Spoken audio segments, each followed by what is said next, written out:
បាទជំរាបសួរបងប្អូនអរគ្នាស្វាគមន៍មកកាន់ Channel បងស៊ីណា KH បាទវីដេអូនេះខ្ញុំចូលមកឆ្លើយសំណួររបស់បងម្នាក់ដែលបានសួរមកខ្ញុំបាទនៅខាងក្រោមវីដេអូនៅក្នុង Channel YouTube បាទសំណួររបស់បងវណ្លៀងបាទគាត់បានសួរថាដើម្បីចូលទៅក្នុង email បាទគាត់សរសេរមកគាត់ដាក់ថា email ដើម្បីចូលទៅក្នុង email របស់យើងត្រូវចូលតាមវិធីណាបាទអញ្ចឹងសម្រាប់ email ជាទូទៅយើងមិនដែលប្រើទេ email បាទគឺយើងប្រើ Gmail ខ្ញុំមិនដឹងថាគាត់សរសេរខុសឬមួយក៏យ៉ាងម៉េចទេប៉ុន្តែបញ្ជាក់ថាជាទូទៅគឺយើងមិនមានទេ email មនុស្សយើងម្នាក់ៗគឺមិនដែលមានទេហើយក៏មិនដែលបង្កើតដែរបាទប៉ុន្តែយើងអាចមាន Gmail បាទព្រោះបើសិនជាយើងមិនមាន Gmail គឺយើងអាចបង្កើត account ផ្សេងដូចជា account Facebook ឬក៏ account អីផ្សេងហ្នឹងបានទេព្រោះតើតែមាន account Gmail បាទអញ្ចឹងប្រហែលជាអាចនឹងគាត់សរសេរច្រឡំឬក៏យ៉ាងម៉េចខ្ញុំក៏អត់ច្បាស់ដែរកន្លែងហ្នឹងប៉ុន្តែខ្ញុំគិតថាប្រហែលជាគាត់អាចសួរតាក់ទងទៅនឹង Gmail ព្រោះយើងអាចមាន Gmail បាទអញ្ចឹងដើម្បីចូលទៅក្នុង Gmail របស់យើងបានគឺយើងអាចចូលទៅតាមជ្រុំក៏បានឬមួយក៏យើងអាចចូលទៅតាម app របស់វាព្រោះ app Gmail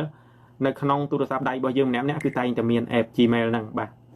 អញ្ចឹងកុំឲ្យរងចាំយូរបាទយើងចូលទៅមើលនៅក្នុងទូរស័ព្ទដៃតែម្ដងតើការចូលទៅក្នុងGmail ហ្នឹងគឺយើងចូលទៅតាមវិធីណាបាទតើលោកអ្នកកំពុងតែជួបបញ្ហាមាត់ធ្មេញមែនទេបញ្ហាដូចជាស្រីវធ្មេញឈាមចាញ់ក្លិនមាត់កំណកកំបោរធ្មេញលឿងនិងបញ្ហាមាត់ធ្មេញជាច្រើនទៀតមែនទេម្សៅដុសធ្មេញ H&M អាចជួយលោកអ្នកបានហើយជាពិសេសថែមទៀតនោះសូម្បីតែដំបៅពងបែកមាត់ក៏ម្សៅដុសធ្មេញ H&M អាចជួយព្យាបាលបានផងដែរបើលោកអ្នកចង់សាកល្បងប្រើ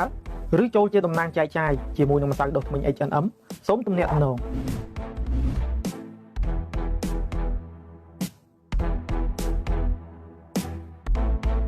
អញ្ចឹងយើងចូលមកនេះយើងចូលមករើ app Gmail នេះណា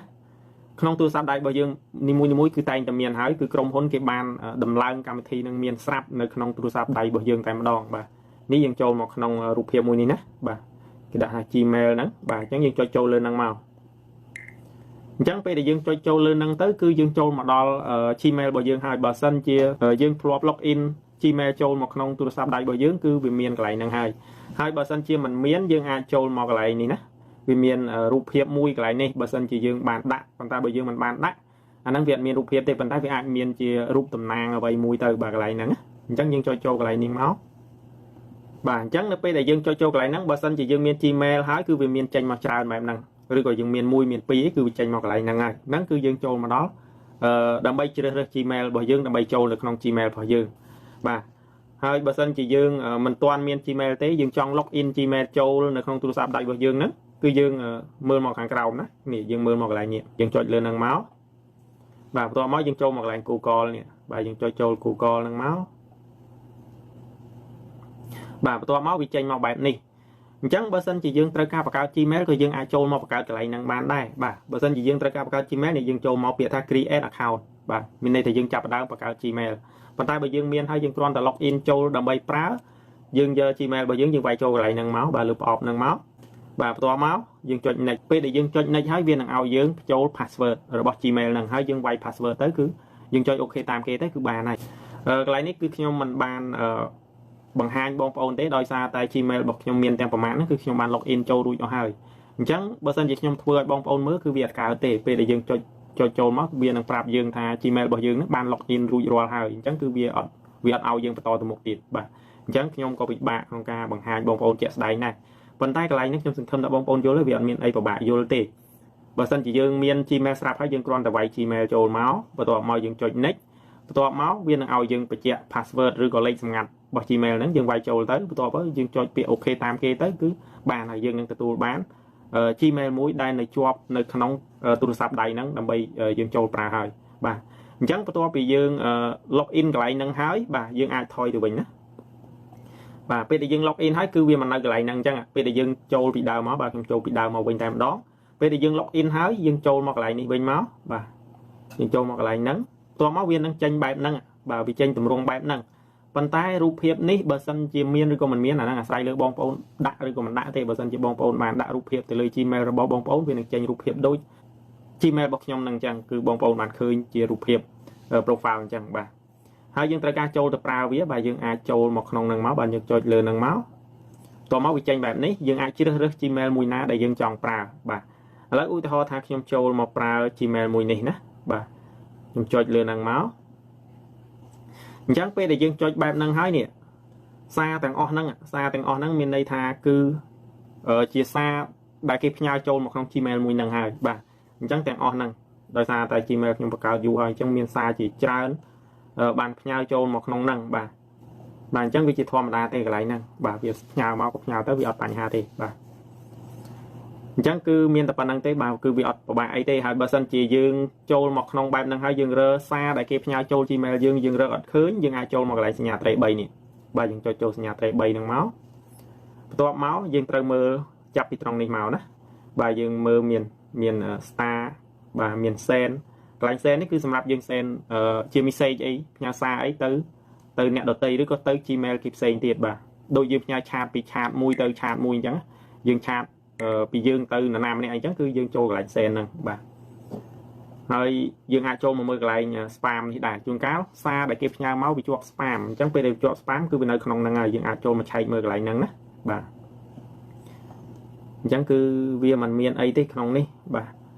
ហើយ Gmail មានបងប្អូនខ្លះគាត់ក៏បានសួរខ្ញុំដែរថាតើ Gmail យើងបង្កើតមកដើម្បីអីហើយយើងប្រើប្រាស់វាបែបណាតាមពិតGmail វាអត់មានយើងយកមកប្រើដូចជា account Facebook អីទេបើ Facebook យើងចូលទៅ post យើងចូលទៅ share យើងចូលទៅ chat អីអញ្ចឹងយើងទំនាក់ទំនងគ្នាប៉ុន្តែ Gmail វាគ្រាន់តែជាប្រព័ន្ធសារមួយដូចជាសេវាទូរស័ព្ទមួយអញ្ចឹងដូចជាលេខទូរស័ព្ទមួយយើងមិនមែនចូលទៅលេងនៅលើលេខទូរស័ព្ទទេលេខទូរស័ព្ទគឺសម្រាប់ call រកគ្នាផ្ញើសារឲ្យគ្នាទៅវិញទៅមកអញ្ចឹងGmail ក៏ដូចគ្នាអញ្ចឹងដែរវាមានលក្ខណៈដូចគ្នាអញ្ចឹងគ្រាន់តែថាសារទូរស័ព្ទវាអត់មានអីដើម្បីផ្ញើជាវីដេអូអីធំរយៈពេលវែងបានទេប៉ុន្តែ Gmail គឺអាចផ្ញើបានណាវីដេអូរយៈពេលវែងគឺយើងអាចផ្ញើបានបាទអញ្ចឹងខ្ញុំសង្ឃឹមថាបងប្អូននឹងបានយល់ហើយវាអត់មានអីពិបាកទេហើយជាពិសេសគឺសម្រាប់បងដែលគាត់បានសួរណាអញ្ចឹងការចូល Gmail គឺយើងចូលកន្លែងហ្នឹងហើយមួយទៀតខ្ញុំបញ្ជាក់មួយទៀតបើសិនជាយើងភ្លេច password ឥឡូវឧទាហរណ៍ថាយើងមាន Gmail ហើយយើងដឹង Gmail របស់យើងប៉ុន្តែយើងភ្លេច password Gmail របស់យើងឥឡូវខ្ញុំនឹងបញ្ជាក់តែម្ដងអញ្ចឹងពេលដែលយើងភ្លេចយើងចូលមកកន្លែងហ្នឹងហើយបាទយើងចុចចូលកន្លែងនេះយើងចុចចូលកន្លែងរូប profile ហ្នឹងមកបន្ទាប់មកយើង scroll មកខាងក្រោមយើងចូលមកកន្លែងនេះបាទយើងចូលមក add another account បាទយើងចុចចូលកន្លែងហ្នឹងមកបន្ទាប់មកយើងចូលមកកន្លែង Google បាទដូចនៅពេលដែលយើងចូលមក login ប្រើអញ្ចឹងបាទអញ្ចឹងយើងវាយ Gmail របស់យើងចូលមកតើ Gmail របស់យើងអ្វីយើងវាយចូលមកណាបាទយើងវាយ Gmail ចូលកន្លែងហ្នឹងមកបន្ទាប់មកយើងចុចលើពាក្យថា forgot email ណាយើងវាយ forgot email កន្លែងនេះវាមិនចេញ Gmail ទេគឺវាចេញ email ប៉ុន្តែយើងមិនបាច់ខ្វល់ទេសំខាន់យើងនៅលើនេះយើងដាក់ Gmail បាទអញ្ចឹងយើងចុច forgot កន្លែងហ្នឹងមកបន្ទាប់មកវានឹងបញ្ជាក់ឲ្យយើងបញ្ជាក់ជាលេខទូរស័ព្ទឬក៏វាចេញជា Gmail របស់យើងមកហើយឲ្យយើងជ្រើសរើសយកតាមបាទហើយវាមានកន្លែងជាច្រើនទៀតវាប្រៀបដូចដែលយើងចូលទៅទាញយក account Facebook របស់យើងអញ្ចឹងដែរវាអត់ខុសគ្នាទេរបៀបគឺដូចគ្នាទេបាទលំនាំវាតែមួយដូចគ្នាទេបាទអញ្ចឹងខ្ញុំបង្ហាញប៉ុណ្ណឹងណាហើយបើសិនជាបងប្អូនមិនយល់អីបងប្អូនអាចសួរបន្ថែមទៀតបានណានៅខាងក្រោមវីដេអូនេះបាទអញ្ចឹងខ្ញុំថយទៅវិញបាទអញ្ចឹងបន្ទាប់ពីមើលវីដេអូនេះហើយបាទខ្ញុំសង្ឃឹមថាបងប្អូនទាំងអស់គ្នានឹងបានយល់ហើយវាមិនមានអីលំបាកទេបាទវាដូចអ្វីដែលខ្ញុំបានបង្ហាញហ្នឹងអញ្ចឹងគឺគាត់តែកលឹះបន្តិចទេបាទគ្រាន់តែថាពេលខ្លះទៅបងប្អូនចូលមករើស Gmail មិនឃើញមិនដឹងកន្លែងដែលយើងត្រូវចូលកន្លែងណាអញ្ចឹងទៅដូចជាបងដែលបានសួរមកអញ្ចឹងបាទគាត់គាត់រើមិនឃើញប៉ុន្តែពេលដែលគាត់រើឃើញគាត់អាចធ្វើបានអីអញ្ចឹងតែអញ្ចឹងគឺវាអត់មានអីលំបាកទេបាទអញ្ចឹងវីដេអូនេះគឺមានតែប៉ុណ្្នឹងទេបាទហើយសម្រាប់បងប្អូនថ្មីដែលមិនទាន់បាន Subscribe នៅ Channel YouTube របស់ខ្ញុំបាទបងប្អូនជួយចុច Subscribe និងចុចលើរូបកណ្ដឹងបាទនឹងទទួលបានគន្លឹះមេរៀនថ្មីខ្លីៗពីខ្ញុំជាបន្តបន្ទាប់ទៀតហើយបងប្អូនក៏អាចចូលទៅ follow page របស់ខ្ញុំផងដែរបាទគឺ page ឈ្មោះថាបងស៊ីណា page បាទ